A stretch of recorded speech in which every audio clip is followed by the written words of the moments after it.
सावली तालुक्यातील डोनाळा येथील महिलांवर काळाने घाला घातला.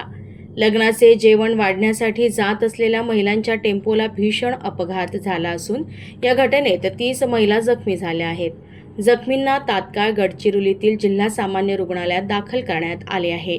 डोनाळा येथील सुमारे 30 महिला एका टेम्पो वाहनाने सावली तालुक्यातील अंतरगाव येथे भोजन वाढण्याच्या कामासाठी निघाल्या होत्या.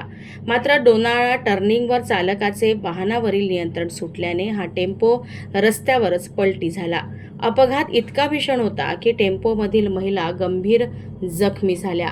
परिसरातील नागरिकांनी तात्काळ मदतीसाठी धाव घेत जखमींना उपचारासाठी गडचिरोली येथील जिल्हा सामान्य रुग्णालयात हलवले. या भीषण अपघातामुळे सावली तालुक्यात हळहळ व्यक्त होत आहे. मात्र लोकप्रतिनिधींनी दाखवलेली तत्परता आणि प्रशासनाने वेळेत दिलेला प्रतिसाद यामुळे जखमी महिलांना वेळेवर उपचार मिळण्यास मोठी मदत झाली आहे.